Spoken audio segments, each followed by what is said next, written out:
Cuando escribimos Dios, no lo escribimos con D minúscula, sino con D mayúscula. Sí, esa D mayúscula es una mayúscula reverente, se entiende en la parte escritural, se llama mayúscula reverente, que es una mayúscula que dentro de cualquier texto permanece.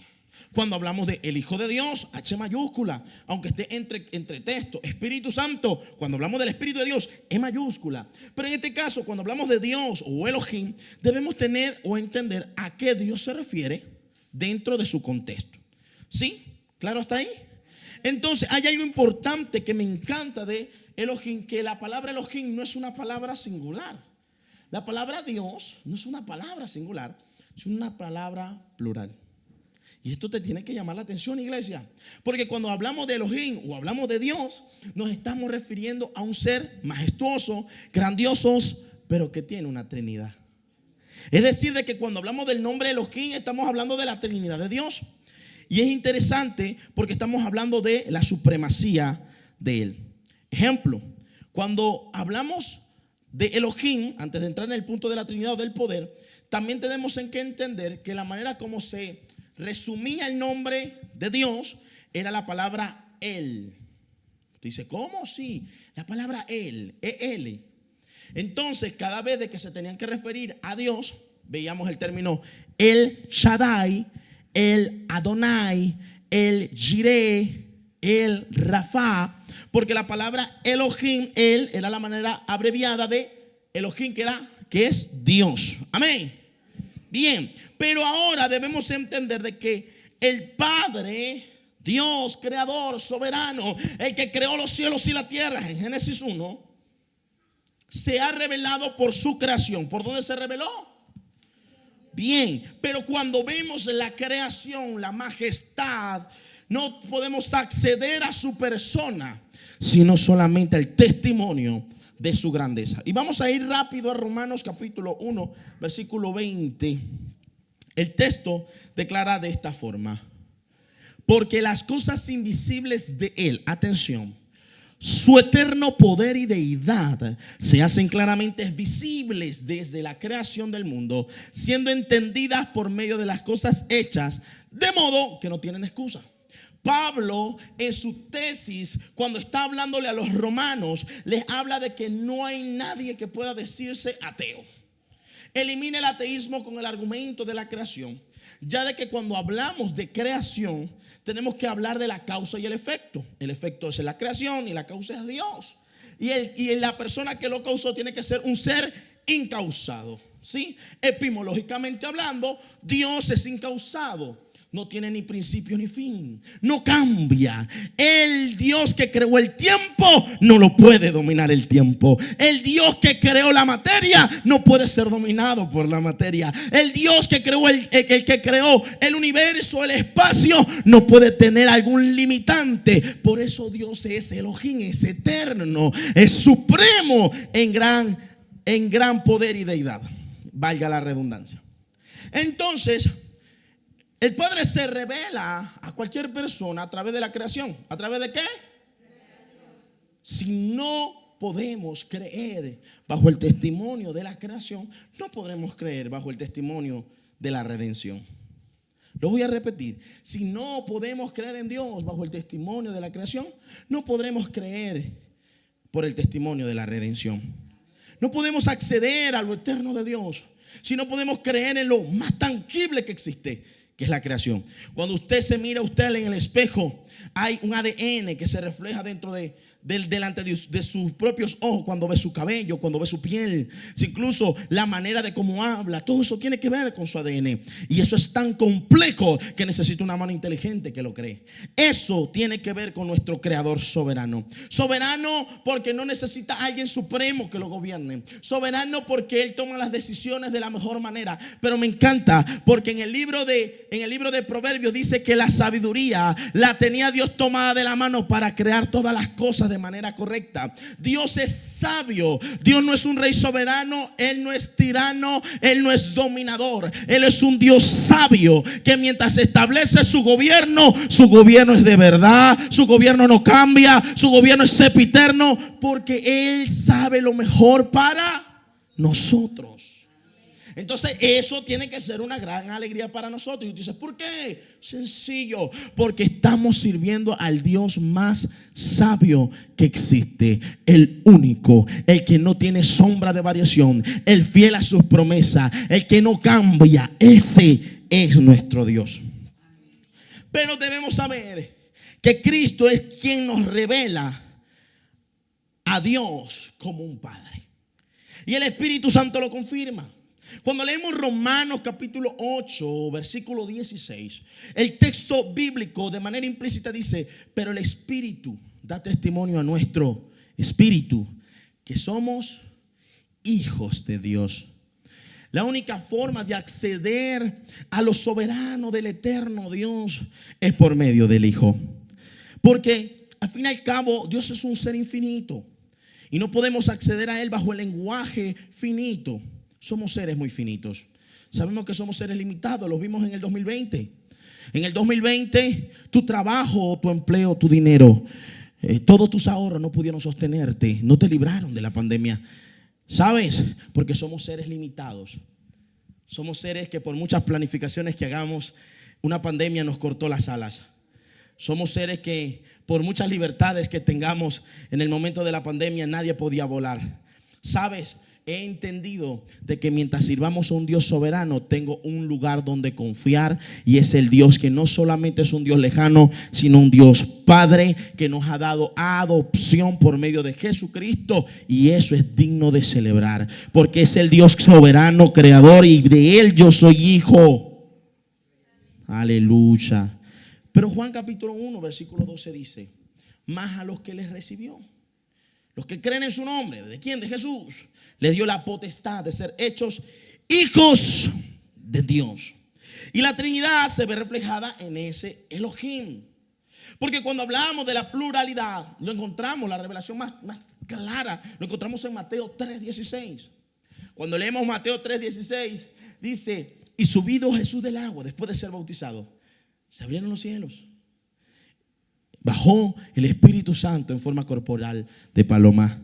Dice el libro de Lucas, la versión de Lucas.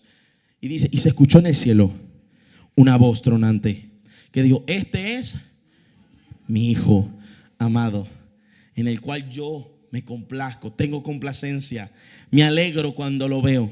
Y qué tremendo, porque cuando hablamos de Elohim, cuando hablamos del eterno Dios soberano, el que podría fulminarnos, de repente en el Nuevo Testamento se revela como un Dios de amor. Se revela como un Dios que expresa su mayor cariño hacia sí mismo en este caso, pero revelado como hijo. Ese Dios es trino, Padre, Hijo y Espíritu Santo. Y dice la primera carta de Juan, dice: porque tres son los que dan testimonio en el cielo: el Padre, el Verbo y el Espíritu. Y estos tres son uno. Eso es lo que significa Elohim. Un Dios que es Padre, un Dios que es Hijo para redimirte, pero un Espíritu Santo que habita en ti para guiarte. Aleluya. En el libro de Job, capítulo 36, versículo 26. El texto bíblico nos declara la supremacía de Dios. Vamos a leerlo. Dice: he aquí Dios es grande. ¿Qué? ¿Dios es qué? Wow. Y nosotros no le conocemos, ni se puede seguir la huella de sus años. Porque Él es desde el principio, desde la eternidad, hasta la eternidad. Se le conoce como el anciano de días. Él no tiene el cabello blanco de adorno. Es el anciano de días. Él no cambia. Él siempre ha existido y nosotros existimos dentro de Él. Pero Job, limitado, los amigos de Job, limitados, dicen: nosotros no le conocemos. Pero al final del libro de Job, Dios se revela a través de un torbellino. El Elohim se aparece. Y qué tremendo que Job dice: ay, Señor mío, de oídas te había oído, pero ahora mis ojos te ven. Por tanto, me aborrezco y me arrepiento y me tiro en tierra, polvo y cenizas, y pongo la mano en mi boca. Wow. Porque cuando Dios se nos revela como el soberano Dios, sabe que entra en nosotros temor, sabe que entra en nosotros reverencia, Mientras yo piense de que con Dios yo puedo jugar wikiri wikiri, mientras tanto yo siga pensando que puedo hacer lo que yo quiera, entonces yo nunca voy a ser reverente y la gloria de Dios nunca va a descender. Pero cuando hay temor, cuando entiendo de que a Dios no se le escapa ni una, cuando entiendo que es rey, entonces mejor me acerco al trono de la gracia, mejor agacho la cabeza, mejor en vez de llegar soberbio porque yo soy el papi upi, ¿sabe cómo voy a entrar? Señor, yo soy tu siervo, estoy temiendo a tu palabra, porque entiendo de que en casa está Elohim, el Dios poderoso, el que no cambia, y voy a ser reverente, le voy a temer. Es que es tremendo. Es más. La Biblia dice que Abraham no conocía el nombre de Dios. Ay, Greniel, ¿cómo? No. Aunque usted lea que Jehová le habló a Abraham, Abraham nunca conoció el nombre de Dios. Eso se lo dejamos por la clase de mañana. ¿A quién se le reveló primero el nombre de Dios? Pero Abraham lo llamaba Elohim. Y luego lo llamó el Jireh, el Dios que provee. Porque son pronombres. Y el pronombre me conecta a ciertas revelaciones de su poder. Pero poco a poco seguiremos conociéndole. Somos privilegiados. Amados, Juan capítulo 1, versículo 18 nos revela que somos privilegiados. Porque, atención, Job dice, no lo conoceremos. ¿Sí? Ok, atención con esto. Pero dice, a Dios nadie le vio jamás. Pero Job lo vio. Isaías lo vio. Pero mire lo que dice el apóstol, el teólogo Juan. Dice, a Dios nadie le vio jamás. El unigénito hijo. Wow. Unigénito porque único en su especie, en su esencia, en su plenitud, en su manifestación. Único. No porque Dios no pueda tener más hijos. Es que el único que tiene la capacidad de ser Dios y ser hijo a la misma vez se llama Jesucristo. Y dice que está en el seno del Padre. El seno representa la parte más interna, más profunda, más acobijada, la parte más sensible. Dice el hijo de papi. Dice, Él le ha dado. ¿A qué le ha dado? Qué tremendo, porque en Job no podemos conocerlo. En el Antiguo Testamento no podemos conocerlo. Lo ven en la zarza, pero no se está revelando. Lo vemos de repente en el torbellino, pero no se está revelando. Mucha gente quiere el Antiguo Testamento. Lo ama por la revelación de la llama, porque queremos la columna de fuego. Amado, la mayor revelación la tiene el Nuevo Testamento, porque vino y se le reveló a su iglesia y le dice, no le llamaré siervo, le voy a llamar amigos, porque lo que el Padre me revela, yo como los amo y son mis amigos, se los voy a dar a conocer. Eso es un privilegio. Es más, dice el escritor de Hebreos, los profetas del Antiguo Testamento, la promesa la vieron, la investigaron, la saludaron, pero no la disfrutaron, porque era para nosotros. ¡Wow! El Dios Elohim soberano eterno, el que no se le reveló a nadie, se nos reveló en el Nuevo Testamento a través del Hijo, y Él nos ha dado a conocer al Padre. ¡Qué privilegio! Porque proseguiremos en conocer a Dios, no como un Dios poderoso nada más, sino como un Dios personal. Un Dios que transforma el corazón. Un Dios que si te toca no te deja igual. Que Dios te toque no es hablar en lenguas. Que Dios te toque no es sentir ganas de llorar. Que Dios te toque es que tu corazón salga transformado. Que Dios te toque es que después que tú salgas del toque del Espíritu Santo, de ese momento de tanta éxtasis y emoción, tú salgas y digas, necesito cambiar. Este hábito que está en mí necesito cambiarlo. No me puedo quedar igual. El Dios soberano me visitó. Eso pasó con Job. Quiero cerrar con esto para orar. Vamos a Oseas capítulo 6, versículo 3. Oseas capítulo 6, versículo 3. Si lo tenemos aquí, lo leemos. Dice, y conoceremos y proseguiremos en conocer a Jehová. Vamos a prestarle atención a esto. Y conoceremos y proseguiremos en conocer a Jehová. Una parte de nuestra naturaleza va a conocer a Dios bajo la premisa del poder. Milagros, momentos de dificultad y ser librado. Wow, como Daniel en el foso de los leones. Pero cuando dice proseguiremos en conocer a Jehová, me encanta porque menciona el nombre de Dios, que es Jehová.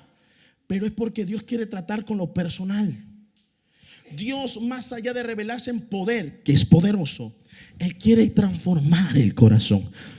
Amados, Oseas se entendía que la única manera de que la vida sea transformada no es que conozca cuánto poder tenga alguien, es cuán personal puede ser en tu vida. ¿Sabes cuando la vida de alguien cambia? Cuando conoce a Dios. ¿Sabes cuando la vida cambia? Cuando el Eterno se le revela. Porque mientras no se le revele, seguirá haciendo la misma vagabundería todos los días. No va a sentir nada, no le va a redarguir nada, el pecado le parece igual. Pero cuando conoce al Dios eterno, dice: no sé qué pasa, pero no me puedo quedar tranquilo.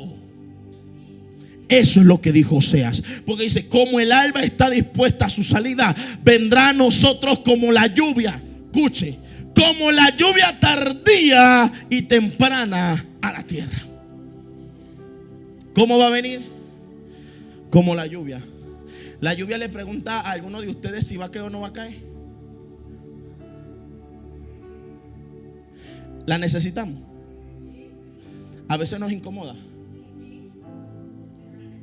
pero la necesitamos.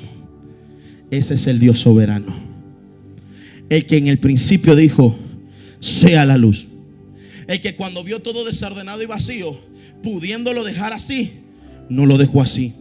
Me encanta porque el libro de Hebreos dice: por la fe creemos que por la palabra creó todas las cosas. Me encanta porque Dios no se quedó con el desorden. Me encanta porque no desechó la tierra por estar desordenada. Escuche lo que le estoy diciendo. Dios podía desechar la tierra por estar desordenada y vacía, pero Él no la desecha, pero tampoco la deja igual. De la misma manera, el Dios soberano, el cual yo le sirvo, aunque me vea sucio, no me va a dejar igual. Va a desatar una palabra como Dios soberano para que mi vida sea transformada, porque Él es eterno, poderoso, soberano, y lo va a hacer en mi vida, en tu vida, en mi casa, en tu casa. Él lo va a hacer porque Él es soberano y no necesita a nadie más. ¿Qué les parece si oramos por eso? Oramos para que Dios intervenga en nuestras vidas de manera quirúrgica. Le agarré esa palabra a la hermana Nancy. Una manera quirúrgica. Ay, ¿sabes qué yo quiero? Le digo cuál es mi anhelo. Cuando yo entro a orar, yo anhelo que Él me opere. Yo necesito esas operaciones de corazón abierto, esas que me exponen, esas que no me dejan igual. Aquí es sabroso venir, pero hay un lugar que no tiene comparación con este mundo. Hay una felicidad que sobrepasa todas, y es la plenitud de la llenura del eterno Dios Elohim. Ese es el que queremos, el que es Dios de dioses, el grande, poderoso, sempiterno, el que no tiene sombra de variación. A Él es el que queremos. Señor, proseguiremos en conocerte. Es la apertura de nuestra semana de énfasis, y hoy desatamos esta palabra: proseguiremos en conocer a Jehová. Hoy es el inicio de conocerte. Mañana seguiremos conociéndote. Pasado mañana seguiremos conociéndote. Te nos revelarás como nadie se nos puede revelar. Te vas a revelar como persona. Te vas a revelar como ser. Te vas a revelar con poder. Señor, creo, Señor, que la demanda que tenemos de madrugada al orar, la demanda que tenemos, Señor, de rodilla, la demanda que tenemos cuando venimos al culto, queremos que permanezca. Señor, queremos que tú te glorifiques en nuestra vida.